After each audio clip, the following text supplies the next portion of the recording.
Telak, setoran dividen Freeport tampar Buacot Amin, Fadli, Fahri, dan Rocky. Ditulis oleh Nina Nur di seaworld.com. Masih ingat masa-masa proses akuisisi saham Freeport oleh Presiden Jokowi dan jajarannya pada tahun 2018 silam? Saking ramainya hujatan dan kecaman dari tokoh politik yang menghujat, saya sampai bisa membuat tulisan yang isinya parade para antek atau kacung asing yang tidak happy dengan akuisisi saham Freeport. Saya sebut mereka sebagai antek atau kacung asing.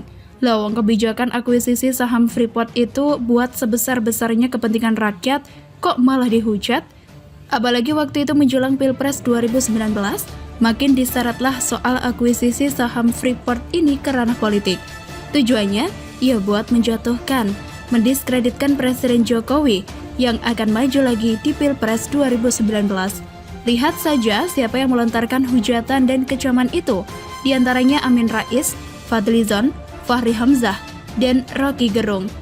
Masih ada lagi mantan Menteri Keuangan era Soeharto, Fuad Bawazir, dan Hanum Rais, anak Amin Rais.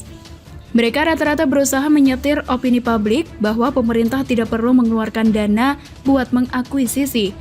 Karena nanti ketika kontrak habis pada 2021, Freeport bisa didapat dengan gratis. Padahal kan itu tidak benar. Kontrak yang dibuat pada zaman Soeharto itu menyandera pemerintah saat ini untuk tetap memperpanjang masa kontrak hingga 2041.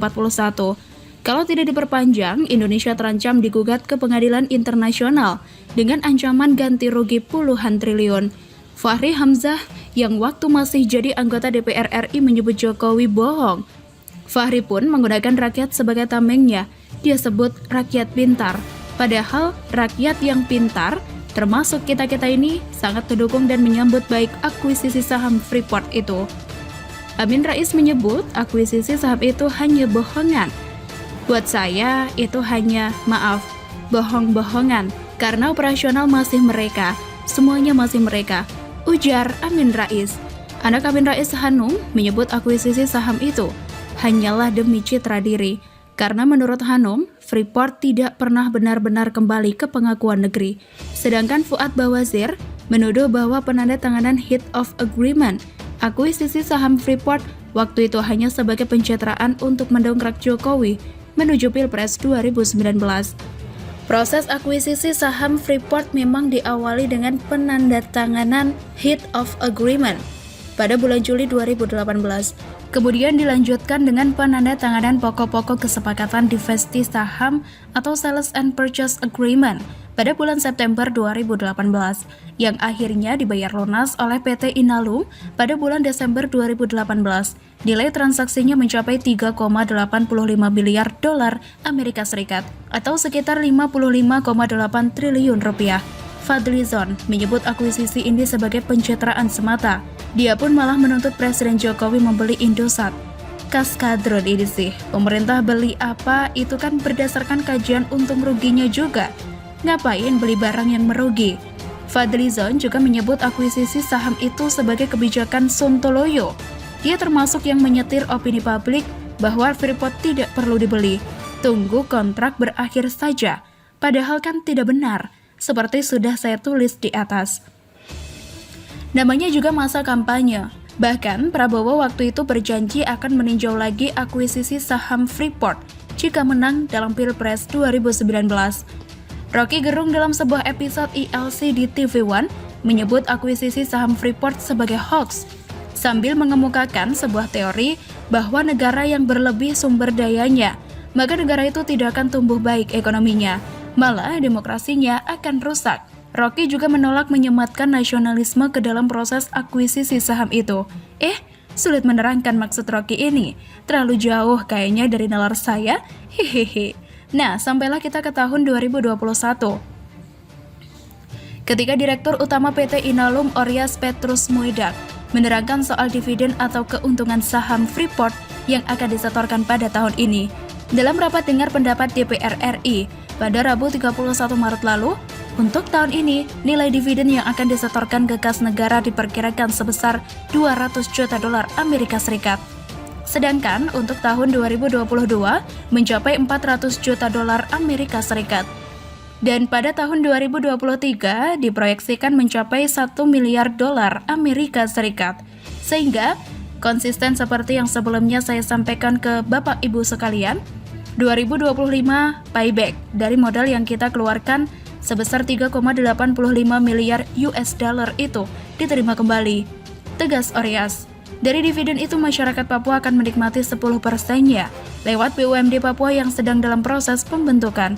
BUMD ini bernama PT Papua Divestasi Mandiri yang sudah mendapat persetujuan Kemenkumham pada November 2020.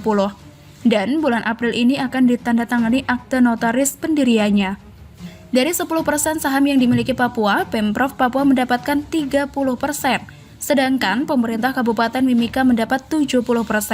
Dana yang didapat cukup besar ya, 10% dari 200 juta US dollar. Semoga bisa dimanfaatkan semaksimal mungkin buat kemajuan rakyat Papua. Bravo Presiden Jokowi, selalu dari kura-kura. Semua proyek mangkrak SBY rampung di tangan Jokowi, kecuali satu, ditulis oleh Jaya Surbakti di sewar.com. Banyak sekali proyek yang mangkrak di era SBY yang kemudian rampung di tangan dingin seorang Jokowi. Bukan cuma proyek yang tersendat karena ketidaktegasan sistem kepemimpinan di masa lalu dan rumitnya birokrasi, juga proyek yang sepertinya sudah mustahil untuk diselesaikan pun kelar tanpa tersisa oleh jerih payah Jokowi. Sebut saja proyek SPAM unggulan di Pasuruan, proyek Bandara Kertajati di Majalengka, proyek ruas tol Pemalang Semarang di Jawa Tengah, proyek ruas tol Cimanggis Cibitung di Jawa Barat, proyek 2 bendungan anti banjir Jakarta di Sukamahi dan Ciawi. Ada juga proyek PLTU di Batang, proyek tol Trans Sumatera, proyek ruas tol Jor 2, proyek jembatan Merah Putih di Ambon, dan banyak lagi. Terlalu banyak untuk disebutkan semua di sini. Untuk proyek kereta api pengangkut batubara di Kalimantan Tengah dan proyek Wisma Atlet Hambalang pun dalam waktu dekat akan segera dirampungkan juga. Untung, Indonesia dianugerahi seorang Jokowi yang pekerja keras dan cerdas, sehingga proyek mangkrak yang berpotensi merugikan keuangan negara itu pun bisa diubah menjadi potensi investasi dan ladang pendapatan buat negara. Namun, ada satu proyek mangkrak SBY yang sepertinya akan sulit bagi Jokowi untuk menggarapnya juga, yaitu proyek SBY ingin anaknya menjadi pejabat di negeri ini. Sejak ditarik dari kesatuannya di militer dan patut diduga dipaksa masuk ke kontestasi Pilgub DKI Jakarta, AHY adalah salah satu proyek SBY untuk kelak menjadi penerusnya di dunia perpolitikan tanah air. Dengan diikut-sertakan tanpa angin dan hujan sebagai cagup di DKI, SBY ingin agar AHY bisa menjadi salah satu anak bangsa yang berkecimpung di dunia birokrasi. Namun apa daya, proyek itu langsung gagal pada langkah pertama. Tidak patah arang, SBY lalu menempatkannya sebagai ketua Kogasma di partai. Ini pun sepertinya tidak berhasil kalau dilihat dari perolehan suara partai saat pilkada terakhir. Namun bukannya sadar bahwa proyek kali ini pun bakal mangkrak, SBY justru memaksa kehijauan seorang AHY untuk segera menjadi kuning, matang. Terserah, mau disebut matang karbit, matang digigit ulat, bodoh amat.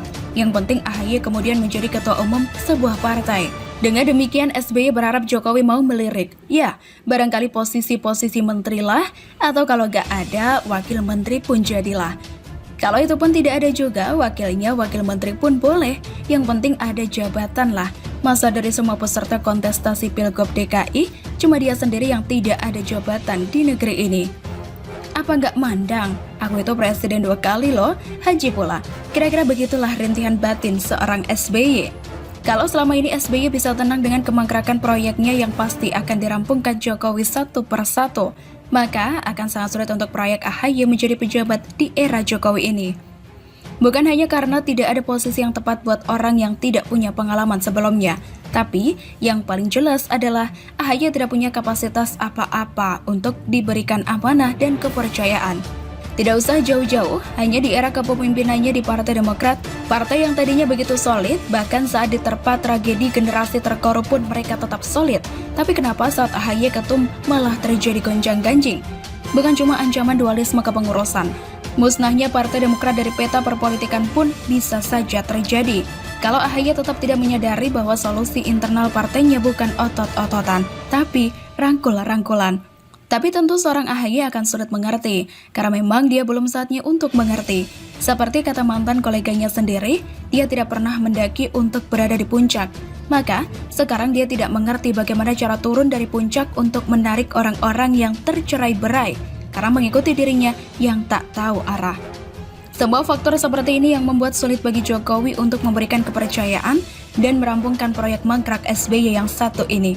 Bisa jadi, ini akan menjadi mangkrak semangkrak-mangkraknya. Apalagi kalau sampai Partai Demokrat kubu KLB membawa kasus dualisme partai ke PT UN. Jangankan nama Partai Demokrat, nama AHY pun bisa-bisa hilang dari catatan perpolitikan negara.